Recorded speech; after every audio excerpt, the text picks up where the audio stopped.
Y fríos días, pero nos hemos puesto aquí buscando el poco sol que hay y algo nos calentará. Hoy queríamos hablar, vamos a procurar estar poco tiempo, pero es importante que se continúe con la presencia y las movilizaciones. Fijaros si es importante, lo primero que vamos a hablar es de las movilizaciones que ha habido en esta semana en Francia. No por casualidad, sino precisamente porque son una misma lucha. Fijaros que las propuestas en Francia pues son aumentar el periodo de cómputo para cobrar el 100% de pensión y aumentar de los 62 a los 64 años la edad de jubilación, el tope mínimo para la edad de jubilación. Son propuestas similares las que caminan por muchos países de la Unión Europea, inspiradas por intereses económicos, por intereses de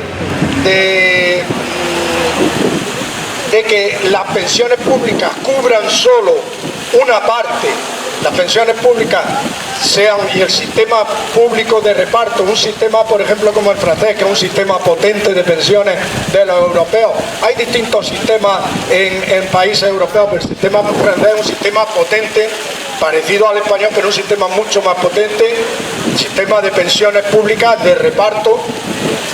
Y esos intentos de reforma vienen por los intereses de que las pensiones de reparto representen cada vez menos parte de la renta que necesita un pensionista o una pensionista para vivir, y que se tengan que complementar con pensiones privadas. Y así está el nicho de negocio de los que no se conforman con lo que tienen y cada vez quieren acaparar más. Pues bien, como habréis visto en las noticias, ha sido movilizaciones muy numerosas. En Francia vienen ya de otros intentos de reformarle el sistema de pensiones. No hace más de 10 años hubo otro intento de reformarle el sistema público de pensiones. Las movilizaciones fueron masivas y tuvieron que retirar la reforma. Y por ese mismo camino van en esta reforma, en este intento de reforma, porque los trabajadores, allí en Francia, las organizaciones juveniles y estudiantiles, los pensionistas, todos se han unido. Hemos visto el día 19 hubo movilizaciones que cifran en más de 2 millones de personas en más de 70 o 80 ciudades de Francia, más de 2 millones de personas en manifestación. Hubo huelgas en muchísimos sectores de la producción y sectores de la sociedad francesa. El sábado, como dijimos, sábado 21, hubo una manifestación de estudiantes a la que se sumaron sectores de pensionistas y sectores de sindicatos se sumaron. Entonces, la respuesta que está dando el pueblo francés, la respuesta que están dando los trabajadores en Francia, los pensionistas en Francia, los estudiantes en Francia, primero es ejemplar. Segundo, nos sirve de ánimo y de acicate para nuestra lucha. Y tercero, esperamos y creemos que tendrá sus frutos y que el gobierno del presidente Macron tendrá que retirar su propuesta de su intento de empobrecer cada vez más a los pensionistas franceses. Ha sido, por lo menos para algunos, ha sido una satisfacción, para algunos de nosotros ha sido una satisfacción muy grande ver la respuesta que se da, porque además solo, como vemos y como había iniciado esta charla, solo desde la unidad, que tiene que ser una unidad transnacional, una unidad de los países con los que compartimos en la Unión Europea, órganos colegiados que deciden sobre nuestro futuro y sobre nuestro gobierno, y con los que compartimos historia historia de trabajadores, historia de lucha, historia de pensionistas, solo se puede dar contra el avance coordinado. El avance coordinado de los poderes económicos y financieros en los distintos países. Es bueno que la respuesta también sea coordinada y que sea una respuesta unánime, la misma, que ya le expresamos. De aquí de España se desplazaron a la concentración y manifestación del día 21, se desplazó un grupo de pensionistas para mostrarle la solidaridad. Hay por ahí un vídeo de 3 personas de la Organización de Pensionistas de España, con nuestros chalecos, interviniendo y haciéndole un saludo y un mensaje de apoyo. Nuestro ánimo y solo decir que eso, que con la unidad podremos hacer frente. Con la unidad podremos hacer frente a estos ataques. Esa era la cuestión que quería decir, y ahora si alguno quiere intervenir más en este tema, pues que lo diga y pida la palabra. Otra cosa que sí que no quería dejar pasar hoy, que no deberíamos dejar pasar hoy, que tendríamos que hablar, y es que se están recibiendo la famosa carta del ministro de la Seguridad Social comunicando la subida de las pensiones del 8,5%. Algunos compañeros de los que nos concentramos aquí me han dicho, he notado también que aumenta algo el IRPF. Aumenta algo la deducción por el IRPF. Lo dijimos al principio, lo digo ahora también sin querer pararme mucho ahí, pero bueno, lo digo ahora también.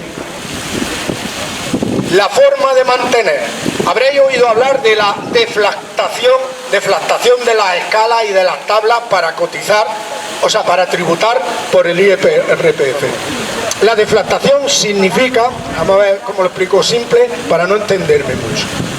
Significa que como el IPC va subiendo, las pensiones van subiendo, los salarios van subiendo, la tabla hay que irla afectando casi por la misma subida. ¿Para qué? Para que la tributación sea la misma, sea neutra. Si las pensiones van subiendo con el IPC, los salarios van subiendo con el IPC, pero los topes de cotización los seguimos dejando abajo, evidentemente, con respecto a ese tope, la pensión ha subido y entonces aumenta un poco la deducción por IRPF. Entonces cabría pedir a los gobiernos que se deflacten las tablas. Periódicamente se hace, pero llevamos por lo menos 5 años que están en Hacienda las mismas tablas sin tocar y sin deflactar. Habría que pedir, porque de lo contrario eso supone un poco más de presión fiscal, que sean unas décimas, pero supone un poco más de presión fiscal. Y significa no cambiar el mismo salario del año anterior por el nuevo. Para que se cambie el mismo salario del año anterior por el nuevo hay que dejar. Hay una cuestión que me cabe la duda, porque es cierto que el gobierno autonómico en sus presupuestos llevaba previsto que iba a hacer la deflactación de las tablas.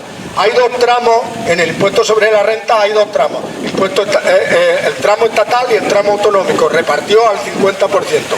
Entonces, el gobierno de la Junta de Andalucía dijo que iba a deflactar la tabla en el tramo que le corresponde. No sé si ya está aplicado, por eso digo, tomádmelo como una duda, porque no estoy seguro si ya está aplicada esa deflactación o entra en vigor el mes que viene.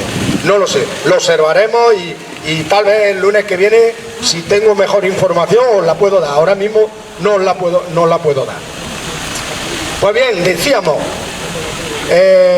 era por explicar, porque algunos compañeros me habían dicho, he notado unas décimas más altas la retención, y era por explicar eso.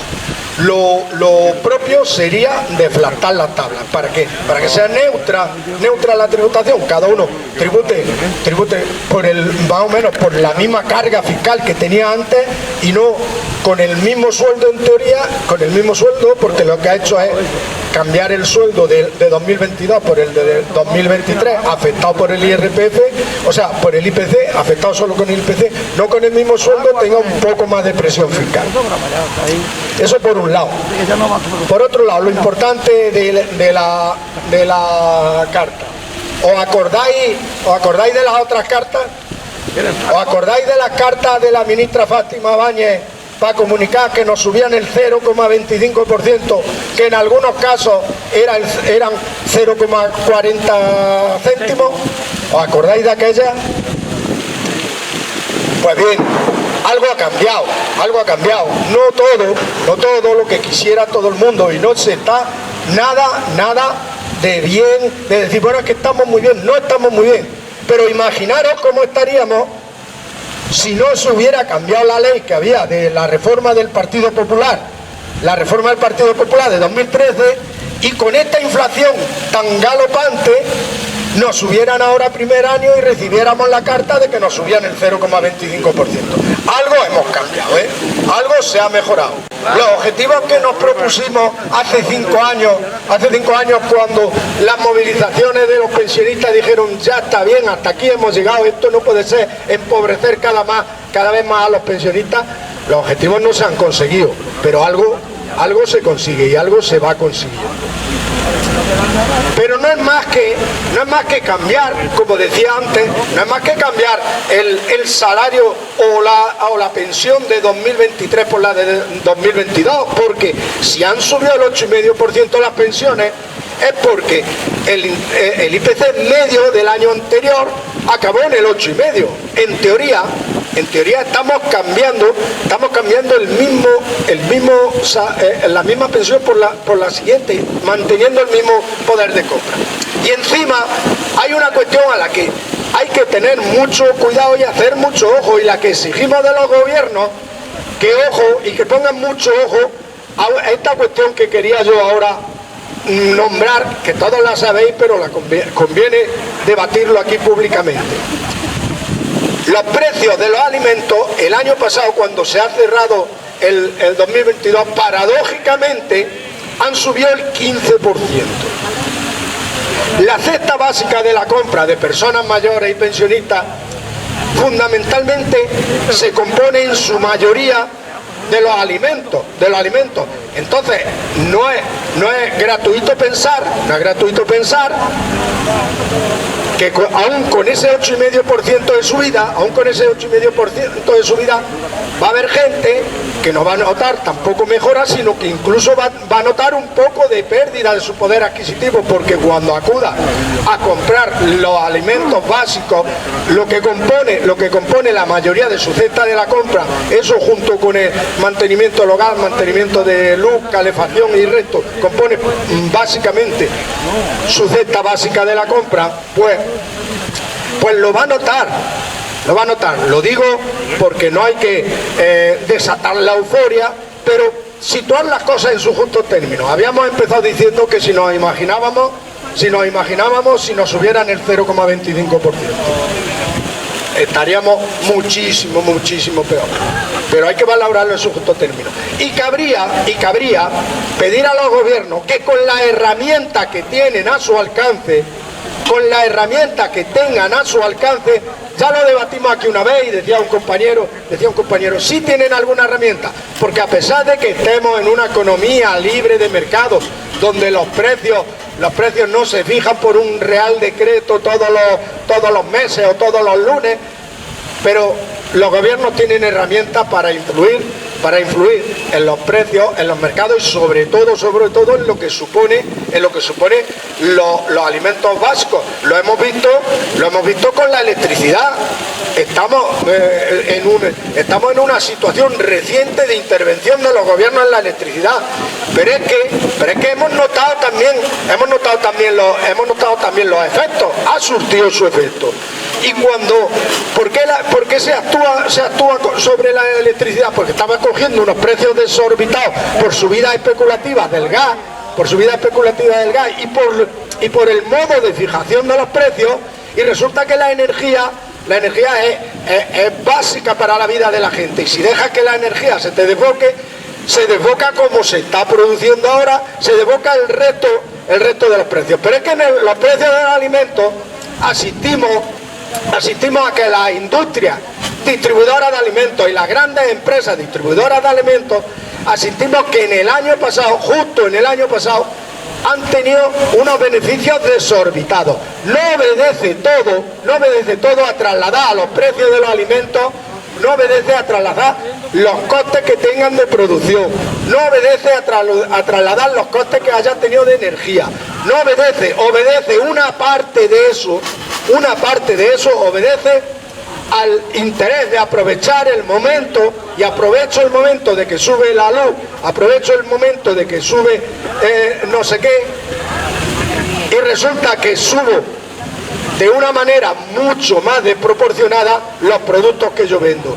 Lo que llamamos subida especulativa, y obedece a especulación, no obedece a una subida normal. ¿Os acordáis también que venimos de unos meses donde nos asustaban con que si subían las pensiones y los salarios, pues se creaba una espiral inflacionista? Eso había que trasladarlo a los precios de los productos, y la inflación iba a subir mucho y nunca se retroalimentaba y nunca iba a bajar.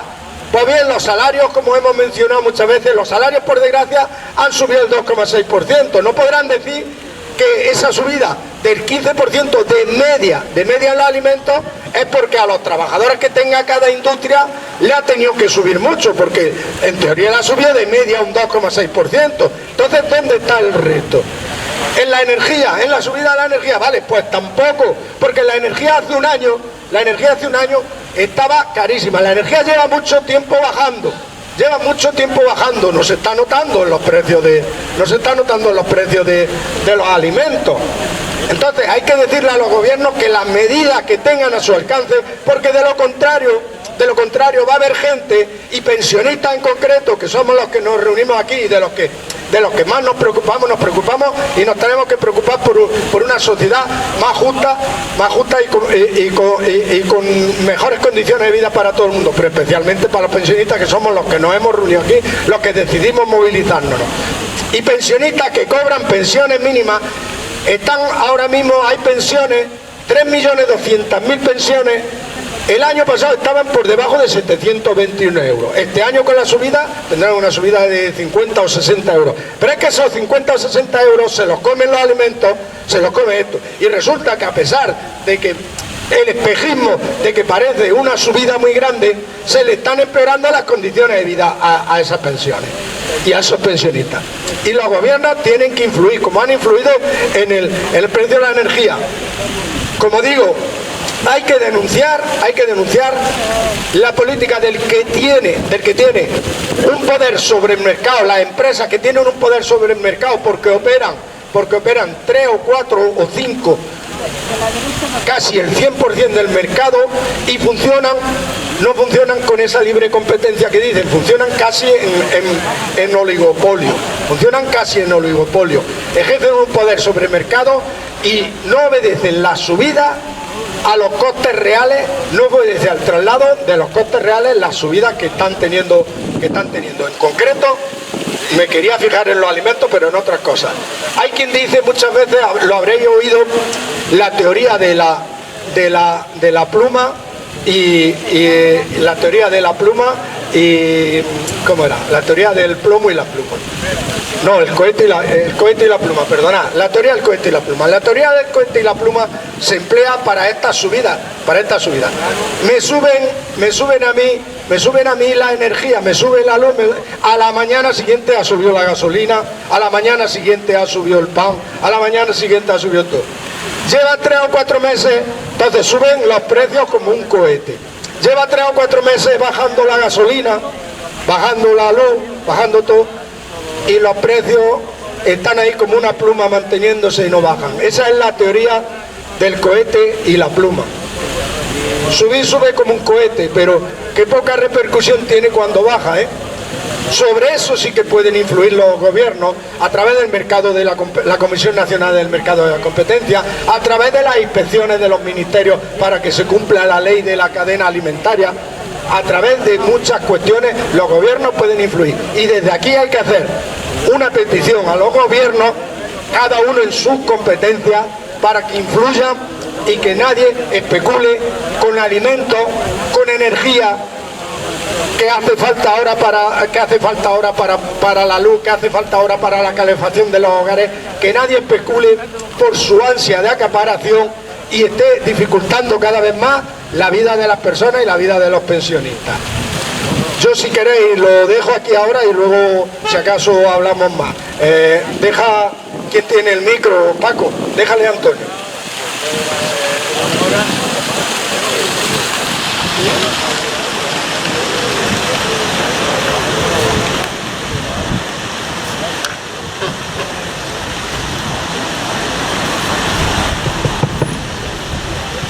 Buenos días.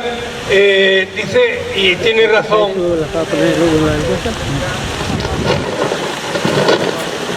y tiene razón el compañero, y que el gobierno tiene que empujar, pero conviene también que de vez en cuando acompañemos al gobierno, que resulta que a los artículos de primera necesidad se le ha quitado el IVA, y esa rebajada del IVA a nosotros no nos ha llegado, y conviene que en todo momento, es triste que le pedimos siempre al detallista, que es el que a nosotros nos llega, y que quienes de verdad siguen enriqueciéndose son las grandes superficies, pero nosotros tenemos que empezar al que da la cara, a él con cierta suavidad, para que él, a los que están por encima, le digan: nos han bajado el IVA en los artículos de primera necesidad y aquí no se nota.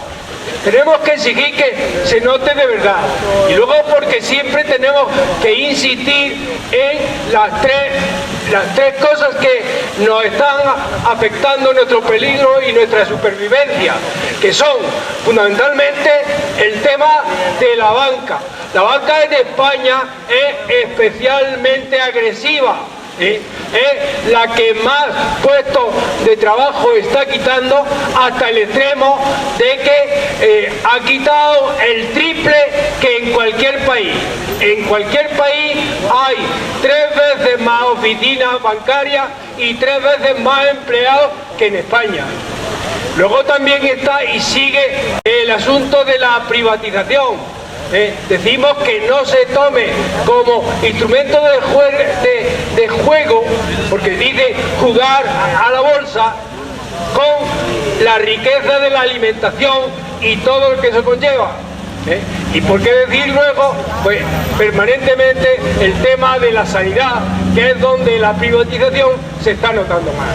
Eso es algo que conviene, y yo creo que debemos insistir cada vez que nos juntamos, porque eso es lo que nos está afectando ahora, en perjuicio de nuestro bolsillo y en el de los que más tienen.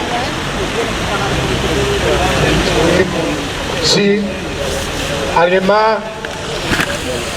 Sobre eso de la banca habréis visto, que no lo ha dicho Antonio, pero yo sé que lo tenía pendiente, y por eso, porque lo hemos visto el fin de semana. Habéis visto la noticia de que los banqueros, no los bancarios, los bancarios son los empleados de banca, los banqueros españoles son los mejor pagados de Europa. Ahí sí somos campeones, fijaros. ahí los trabajadores españoles no son los mejor pagados de Europa, los pensionistas españoles no son los que cobran mejores pensiones de Europa, pero los banqueros españoles son los mejor pagados de Europa. Estamos primero en el ranking. Son precisamente los mismos que con sus gabinetes de estudio en los bancos nos decían, por ejemplo, que los salarios no pueden subir mucho, que los salarios, porque crea una espiral inflacionista. Por lo que se ve, los suyos no crean espiral inflacionista.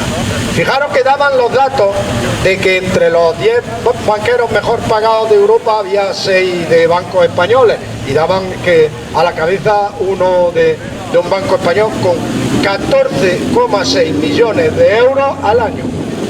En el año 2021. Los datos son de la Autoridad Financiera Europea, los datos no se los ha inventado nadie. Muchas veces conviene citar la fuente, que yo precisamente que hablo aquí casi siempre, algunas veces me olvido de citar las fuentes, pero bueno, están ahí también, que las podemos consultar, pero la fuente es de la Autoridad Financiera Europea, no se lo ha inventado nadie, están ahí comprobados.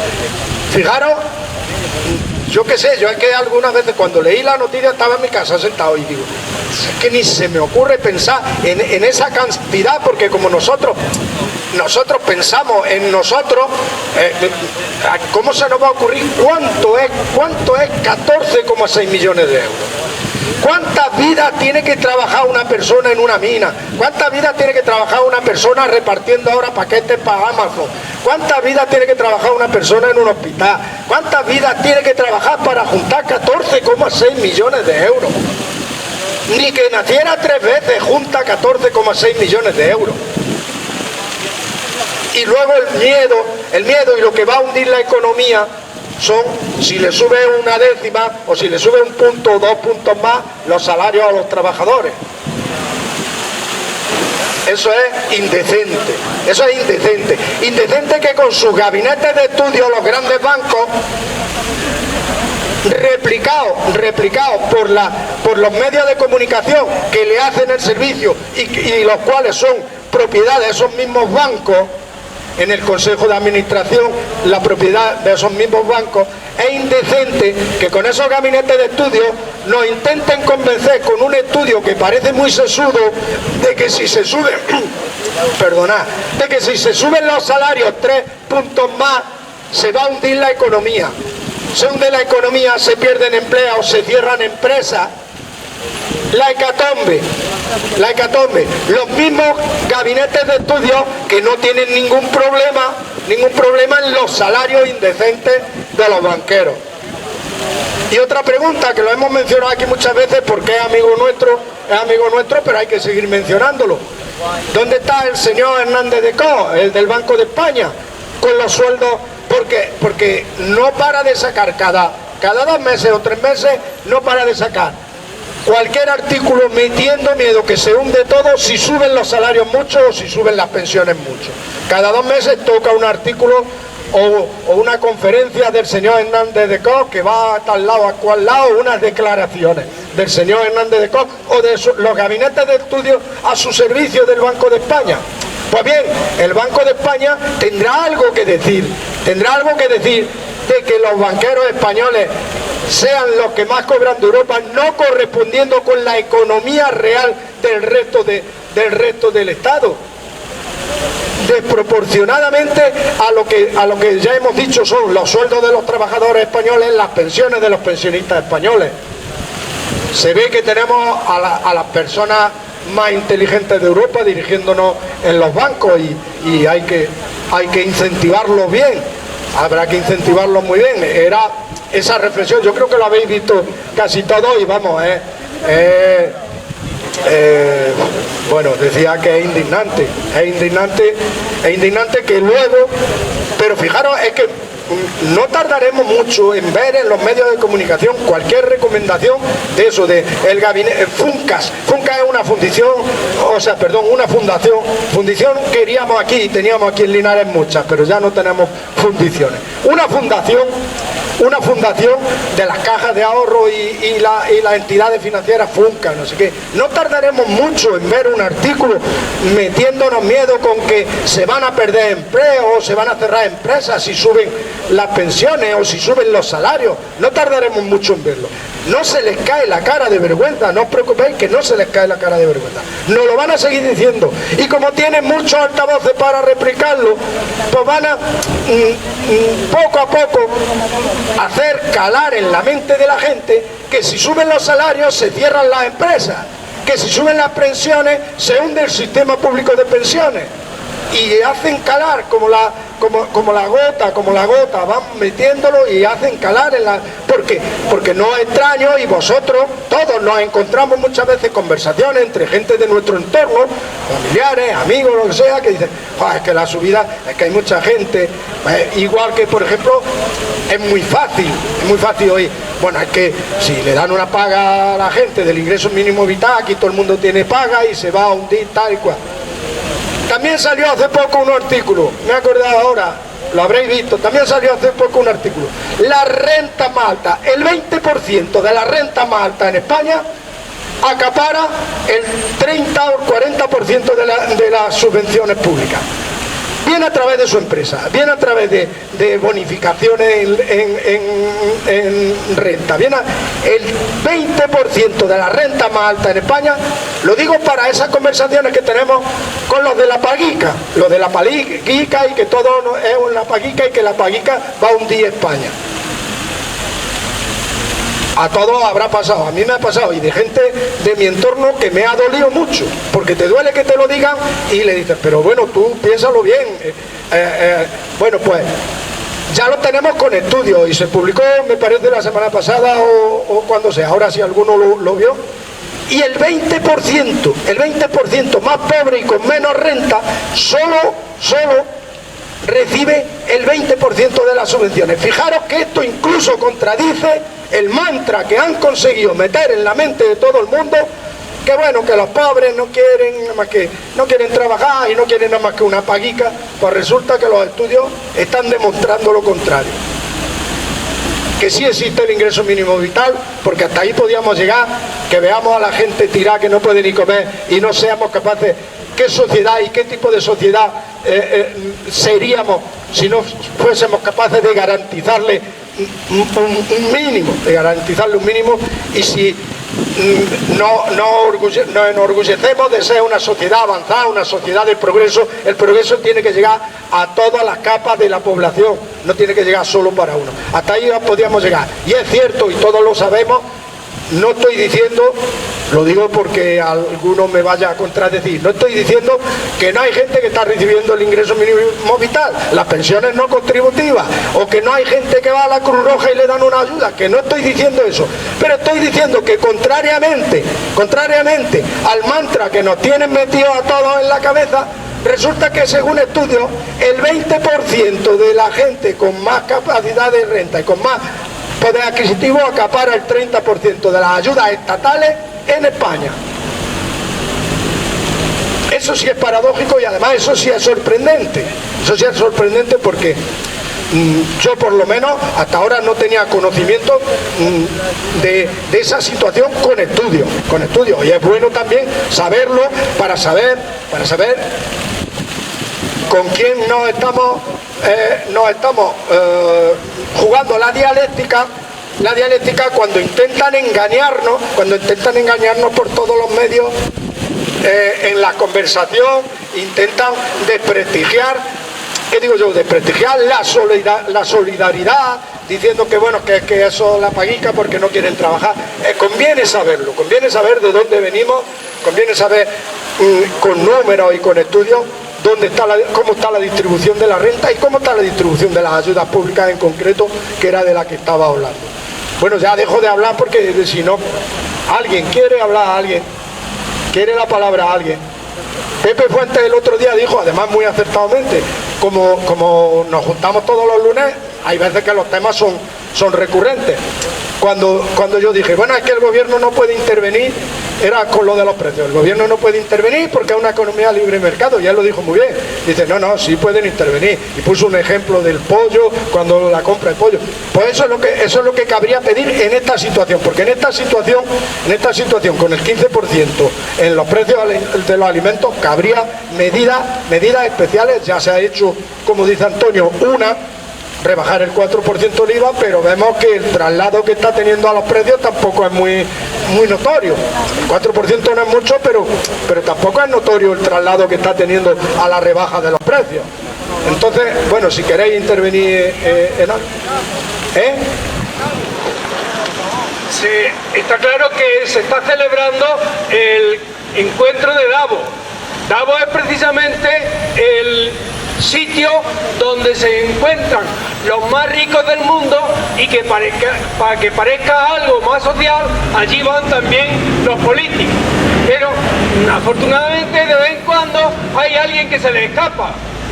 Greta Thunberg, esta muchacha que empezó con 16 años juntando a sus compañeros de los institutos, ha vuelto a decir pues lo que tendríamos que decir casi todos, que allí se sigue haciendo un discurso internacional tramposo. Ella se acaba de denunciar lo que se está haciendo en Alemania con respecto a volver a usar el carbón y todos los combustibles fósiles, que son los que nos están cercenando el porvenir de nuestros hijos y de nuestras hijas. Y además, eso con el consentimiento conjunto de todos los gobiernos que por demás también están apoyando la guerra del canalla de Putin, pero que los demás también la aplauden. Y eso es lo que ha estado haciendo que las cumbres del clima se conviertan en agua de borraja, porque todos los retos de avanzar se han venido a tierra. Es importante de verdad que estemos muy ojo a visor con lo que está haciendo el dinero. Resulta que con un porcentaje de el 2 o el 3% que se junta o que representa la gente que se junta en Davos, mantienen y son los dueños de hasta un 30% de la riqueza mundial. Esas son las cuestiones fundamentales que tenemos que ir viendo, esa letra pequeña que siempre los grandes medios dicen información, yo creo que al revés, nos esconden. Sí, déjale a José Valenti, quería decir una cosa. Hola, buenos días. Felicitarnos a todos porque a pesar del frío yo creo que hoy está habiendo una asistencia bastante buena, ¿no? Abundar un poco en la idea que habéis dicho, además estos días ha salido en la prensa, lo podéis ver muy poquito, que resulta que hay una compañía americana petrolífera, ExxonMobil, que desde hace más de 25 años tiene estudios muy serios hechos por sus departamentos de investigación sobre las consecuencias dramáticas del cambio climático. Es decir, las propias compañías petrolíferas ya sabían, lo mismo que las tabaqueras en su momento, que los productos que estaban poniendo en el mercado, que su actividad económica estaba causando un daño irreparable a las personas, en el caso del tabaco, y a la ecología, y por lo tanto también a las personas en el caso de la contaminación de los fósiles físicos que decía Antonio. Bien, pues ¿qué hizo la Exxon cuando se enteró de que el petróleo era un peligro para la supervivencia de la ecología, de los campos, del medio ambiente y eso? Pues invertir cantidades ingentes de dinero en los medios de comunicación, creando lobbies y creando fundaciones para decir que el cambio climático era un cuento, que eso no existía, que siempre había habido fluctuación de temperaturas. Y sobre estas cosas, yo creo que Antonio lo decía en un momento, son las que tenemos que leer desgraciadamente la letra pequeña, porque los grandes titulares de la prensa siempre nos dirán que eso del cambio climático, bueno, sí, ya se combatirá, que lo otro, bueno, sí, ya encontraremos medidas, porque, insisto, todas estas grandes empresas que al final, como decía Ildefonso, se agrupan en 6 o 8 grandes corporaciones multinacionales que atienden a todos los sectores, pues lógicamente su interés es engañarnos de que no se puede hacer nada y que los problemas es que el negrito que cruza el Mediterráneo nos viene a quitar un empleo y no ellos que están quitando. Hoy otro informe también, desgraciadamente, que se ha puesto hoy sobre la mesa es que incluso las tecnológicas, que pensábamos que el empleo podía ser salvado por las grandes empresas tecnológicas, por Google, por Amazon, por Spotify, Twitter, etcétera, están haciendo unas reducciones dramáticas y enormes de empleo. Por lo tanto, leamos la letra pequeña, pongámonos las pilas, examinemos cada uno, reflexionemos sobre lo que leemos y lo que nos afecta, y evidentemente que empezamos a poner en marcha cosas como la renta básica universal y estas cosas, o si no lo vamos a pasar muy mal.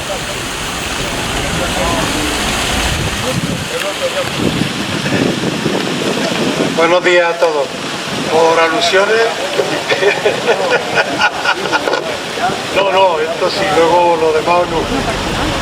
A propósito del pollo, el primer gol que nos metieron los liberales fue hacer desaparecer de nuestro mapa de posibilidades la de la intervención estatal.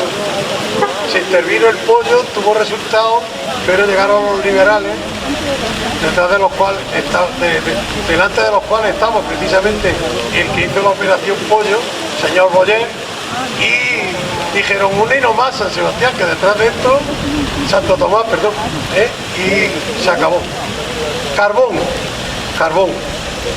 Cuando hace muchísimos años, se decidió que el carbón era altamente contaminante, que era carísimo de obtener y que era más caro obtenerlo que comprarlo ya de otros países, aquí se armó la mundial. Porque España decidió que había que cerrar las minas, que había que dejar de producir carbón por los perjuicios que ocasionaba, y comprarlo ya hecho. Se armó la mundial, hasta hubo una película con Antonio Resines, que iba desde su mina de carbón a darle gracias al rey, a decir que él no quería subvenciones ni reconversiones, que él quería seguir sacando carbón. Bueno, pues no lo olvidemos eso. Ahora que todo el mundo reniega del carbón, hace mucho tiempo que se sabía que el carbón no era bueno, pero según quiénes y según para qué era el carbón bueno. Ahora está ocurriendo pues otra cosa, que quiénes son los empresarios, los alemanes, que tienen un problema de suministro energético y tiran de todo lo que tienen. Y ahora pues está muy feo que los alemanes echen mano del carbón.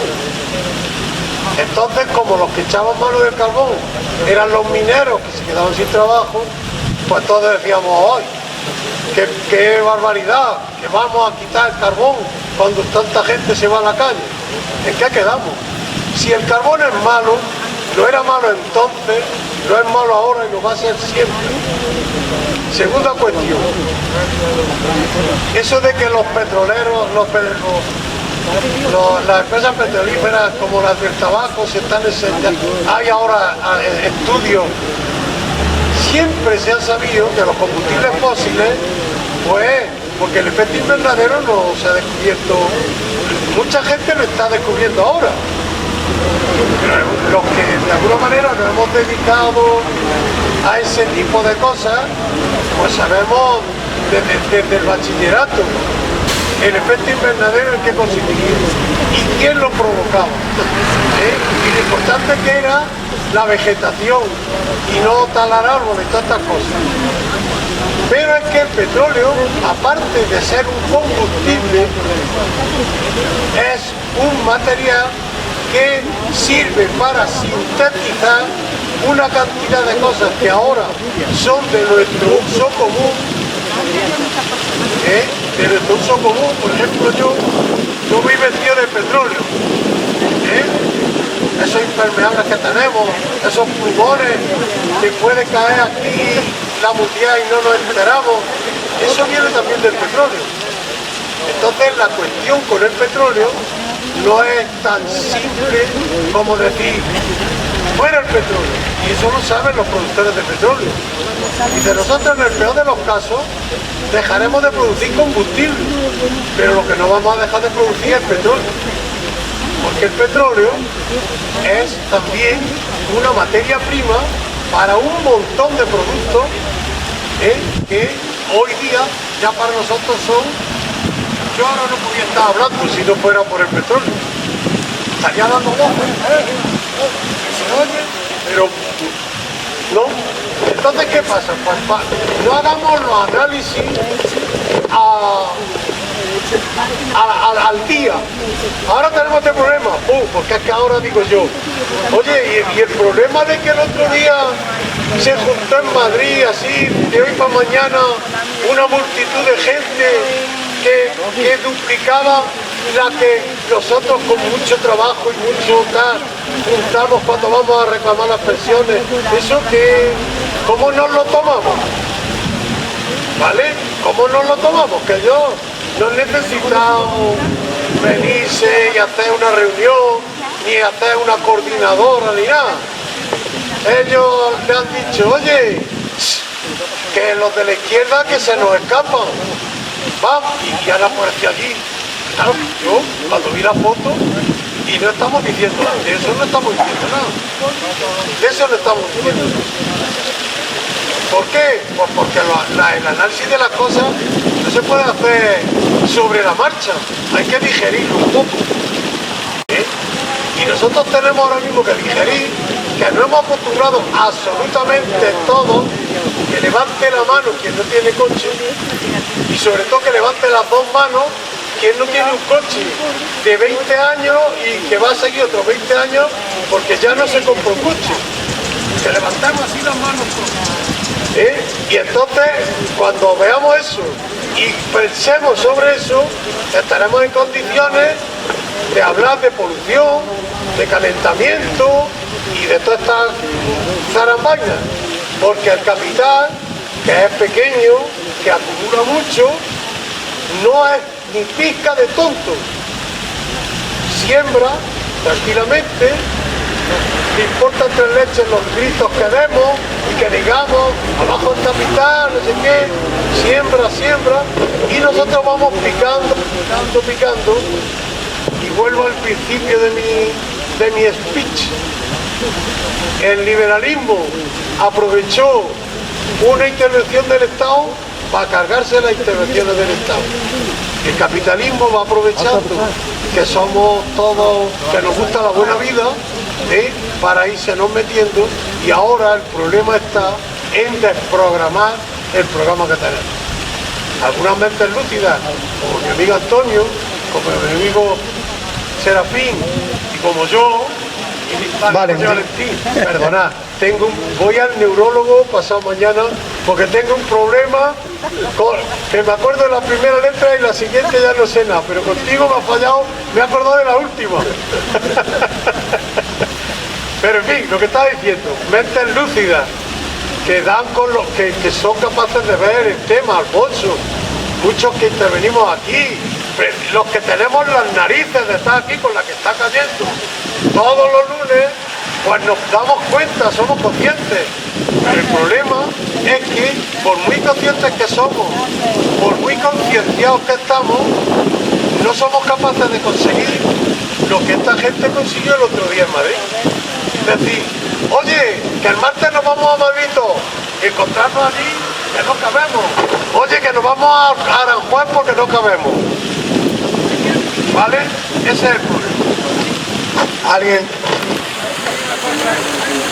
Déjale bueno, sí, perdón. Luis, era cambiar un poco el tercio y era en relación con lo que antes apuntaba de la no esperada, el silencio de Hernández de Cos y compañía, de cómo funciona el sistema, con qué descaro si el otro día, no sé si también os llegó la noticia, la Inspección de Trabajo pone de manifiesto que las cuatro grandes empresas, las Big Four, se llaman, de la consultoría, eso, pues el Pricewaterhouse, Deloitte, etcétera, le descubren pues que esos trabajadores de cuello blanco que tienen están hiperexplotados, o sea, echan 100 y pico horas a la semana, no les pagan, por supuesto, las horas extras, y la esperanza además te dicen, teórico, de hecho esas mismas empresas son productoras de informes y de ideología y por tanto de doctrina económica que tiene que seguir el sistema. Pero en la parte que les toca a ellos, cuando salen a colación esas situaciones de sobreexplotación, tiene elementos, el que era asesor en economía de Pablo Casado, Daniel Lacalle, sale ofendidísimo diciendo que qué hace el Estado fiscalizando eso, que no es su competencia, que si echan 200 horas a la semana es cuestión de ellos mismos, porque han convenido que se van a dejar sobreexplotar para que algún día llegar a los 14 millones de euros si llegan a la cúspide del sistema como ejecutivos de pro. Pues esa es la clave. Que ellos si quieren el Estado, pues para que les condone deudas, les aplique una política fiscal de no tributar, de dejarlos exentos, y por supuesto que no proteja en ningún momento a los trabajadores, que finalmente son trabajadores súper explotados, y por muy de postín que sea la marca en la que están prestando sus servicios, pues solo eso era. Muy bien, gracias Luis. Déjale a Antonio.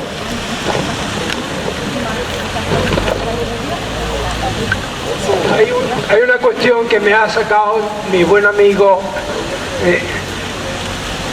y es relacionado, porque ha terminado con el plástico y el consumo que nosotros hacemos, y que además me la ha reforzado mi otro amigo Luis, en el sentido de que efectivamente los medios y las riquezas naturales están para el servicio del conjunto del hombre.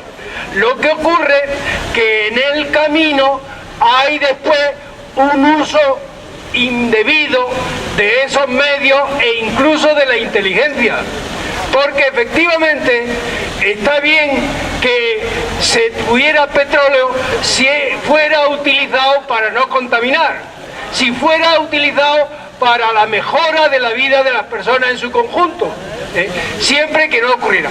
Pero el problema fundamental es que se hace un uso indebido. El plástico es que contamina casi tanto más como el petróleo que se dedica a la combustión, porque el plástico se reparte por todo el mundo y llega a hacerse hasta islas en el propio océano. El problema está en que ya se viene diciendo desde mucho tiempo que no se haga productos de uso único. Que esos productos que pueden servirnos para esto y que después se retiren, se recojan. Pero desgraciadamente, si siguiéramos claramente eso, ¿por dónde va? Es que hasta se recogen malamente. Cuando algunos de nosotros cogemos y llegamos la basura clasificada, la que llega a los plásticos y los demás, o la que llega incluso a los papeles, si no fijamos, la juntan todas para que les cueste menos a las empresas que la recogen. Si siguiéramos todavía más en los centros que tiene el consorcio para la reclasificación y el reciclado, podíamos ver que ni se recicla siquiera, y que eso lo vienen controlando unas multinacionales que se llaman Ecoembes y que se llevan el dinero de las subvenciones y no sirven a los objetivos que están planteados. Entonces, efectivamente, pero incluso más, por lo que dice Luis, sabemos perfectamente que hay personas que se han formado suficientemente y que luego la formación, la tecnología y el avance no se pone al servicio del común, sino que son los mismos capitalistas quienes lo aprovechan en contra de la clase trabajadora. Vuelvo al caso de la banca, que te han puesto los cajeros para ahorrarse por cada cajero 5 empleados, o 10 o 100. Ese es lo que tenemos que ver exactamente, cómo va el ciclo de la naturaleza y de la inteligencia, que en vez de ir al bien común, va al bien de unos poquitos. Déjale a Antonio.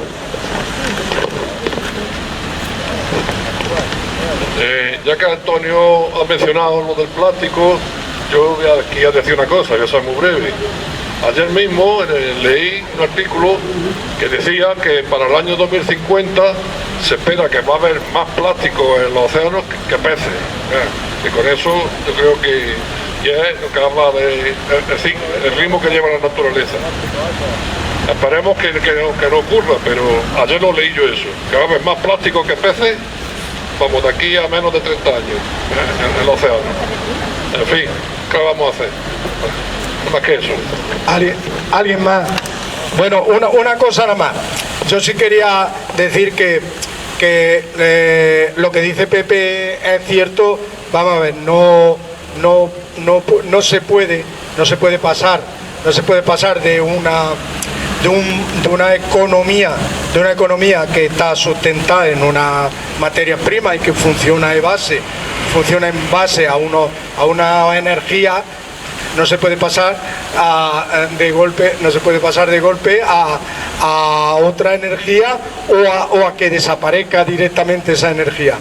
Por eso está una palabra que oímos, se pronuncia mucho y se pronuncia por las administraciones, por los que nos tienen que gobernar, pero que tiene que ser efectiva y tiene que ser real. Ayer la habremos oído, la transición. Hay transiciones de un tipo de energía hacia otra, y está la transición energética, y poco a poco se van implementando energías más limpias, energías más renovables. Lo que tiene que estar bien planificada, y con la parte que ha añadido Antonio, que no la ha tenido en cuenta Pepe. No digo que él no la tenga en cuenta, digo que no la ha mencionado. Si tienes claro los fines, en este planeta creo que todo el mundo tiene derecho a vivir, ¿no? Y si tiene claro los fines de que todo lo que existe en el planeta, lo primero y lo principal, y yo creo que la obligación más grande de todo el mundo que pasa por aquí, que algunos hemos venido y nos iremos dentro de poco, por lo menos en su paso dejar a las generaciones que vengan el planeta lo mismo que él se lo ha encontrado, y no dejárselo peor. Pero además todo lo que existe en el planeta debe de estar guiado por el bien común. Pero claro que hay que hacer una transición, y no puede desaparecer el carbón de golpe, ni puede desaparecer el petróleo de golpe, porque la economía está montada y basada en eso, y funciona la producción, funciona todo en base a eso. Claro que no. Pero para eso están las transiciones, y lo llevamos oyendo muchísimo tiempo. La transición energética, bueno, pues una transición bien planificada y con los objetivos claros de eso, de primero garantizar, preservar el planeta y preservar las condiciones de vida del planeta, y con los objetivos de que, hombre, la riqueza que existe sirva por lo menos para mantener a la gente que va naciendo aquí en el planeta, no para mantener a uno y que otros se estén muriendo de hambre, como esta mañana mismo, antes de comenzar la concentración, nos ha dicho el compañero Paco, de un poema que tiene escrito él de Somalia, que otros se vayan muriendo de hambre. A eso es a lo que debemos de esperar si somos personas nobles, y si somos personas de buenos sentimientos, a esa justicia social. Y esa justicia social nos tiene que inspirar a nosotros, personas de a pie, pero tiene que inspirar a la sociedad completa. Eso creo yo que es a lo que deberíamos de aspirar. Bueno, ¿alguien más? O el lunes que viene nos vemos otra vez aquí al Sol de Cico. Bueno, pues el próximo lunes nos vemos.